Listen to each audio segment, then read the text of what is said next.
And to the UK, where opposition leader Sir Keir Starmer has pledged to end what he says is a short-termism that has led to crises in the economy and public services. But that will not mean his Labour Party is spending excessively if it won power. Starmer's party has a double-digit lead in the polls over the governing Conservatives, and both parties are making their pitch to voters, many of whom remain undecided ahead of an election expected next year. Speaking a day after the Prime Minister Rishi Sunak outlined his priorities for the year, Starmer will say that the multiple crises impacting Britain are as a result, or rather, are a result of short-term sticking plaster politics. You can't overstate how much a short-term mindset dominates Westminster. And from there, how it infects all the institutions which try and fail to run Britain from the centre. I call it sticking plaster politics. Sticking plaster politics. And in a kind of last-minute frenzy, it sometimes delivers relief. But the long-term cure, that always eludes us. And it's at the heart of all the problems we see across the country right now. None of this should be taken as code for Labour getting its big government chequebook out. Of course investment is required. I can see the damage the Tories have done to our public services as plainly as anyone else. But we won't be able to spend our way out of their mess. It's not as simple as that. For more on the situation in the UK, let's cross live now to London, where we're joined by Rice correspondent Lape Olarinoye. Thanks so very much, Lape, for joining us. Today again, just like yesterday, we're seeing the leader of the Labour Party say he will not open a big government checkbook if he gets into Downing Street. Is this proof of how bad the economic situation in the UK is, Lape? Well, one thing is certain is that the economic situation in the UK is, at the moment, it's dire.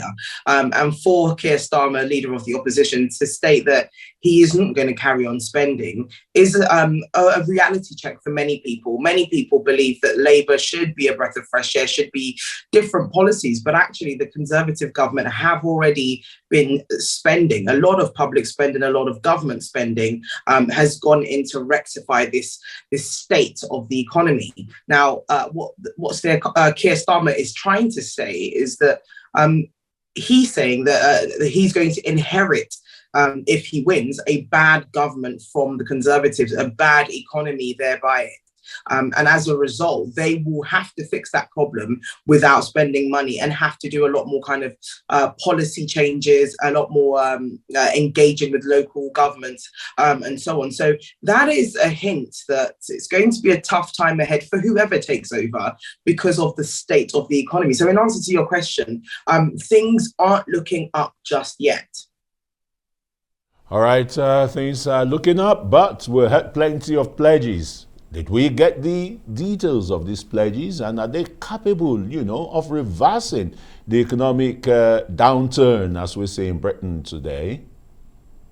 Interesting question you asked there, because just yesterday, Prime Minister Rishi Sunak made 5 pledges, his 5-point pledge of what he's going to do to basically pucker up the economy, to make people feel a lot better about life in the UK so far. And one of those pledges was that he was going to actively reduce the times waiting for people on the NHS, waiting for treatments, and for people waiting for appointments.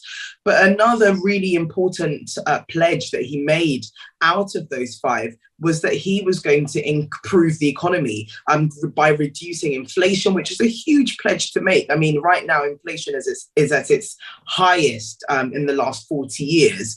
So he did pledge to tackle the economy and thereby also creating better job opportunities for people to increase their wages. Now, the interesting thing here, Christian, is that he hasn't actually detailed what he's going to do or how he's going to enact those pledges. And so, of course, today, when we got that pledge from Leader of the Opposition, Sir Keir Starmer, saying that he isn't going to increase government spending when he becomes Prime Minister, if he becomes Prime Minister, but instead he's going to devolve powers from central government to the local government so they're able to grow their own economies. So two very similar pledges, but one saying how he's going to do it.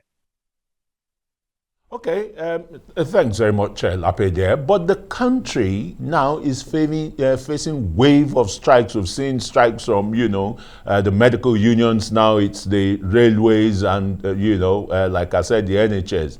Would there be an end to it? This is obviously a site of the bad economic situation today. Lape? $1 question. I think that is the question everybody wants the answer to. One thing I can say is that currently there is no silver bullet to this. There is no one trick to solve this problem. Actually, it's getting worse. I mean, for the first time, only last month, we saw nurses going on strike for the first time in British history. The railways, we have become accustomed to that, those of us who live here, that the railways tend to go on strike often, but they're clamoring for this time is for better working conditions from the top, from train drivers, office workers, right to people that work on the front line, cleaners, and so on. So they aren't just clamoring for an increase in wages, but also a better working condition. At the same time, we have postal strikes. We've had strikes from medical staff, ambulance, nurses, and even now the border control are also on strike. So it is a huge insight into the kind of cost of living crisis that people are living through here. I mean, it spans across every sector. Now, the only way this can be resolved, that we can see an end to these strikes, as you asked, Christian, is for that pledge that Rishi Sunak made, which is about driving inflation lower. If that can be enacted in a short space of time, which is very unlikely, is the only way in which people can see more real disposable income and therefore feel as though prices have gone down and therefore are able to survive a bit more. Until there's a bigger solution to those large problems, then it's only going to get worse, as we've seen in the last couple of weeks. Yes, indeed, Lape. Let's hope that they'll be able to find solutions, but no doubt a result of the COVID-19 pandemic is still blowing really hot. Lape Olarinoye is Arise correspondent in London. Thanks for joining us.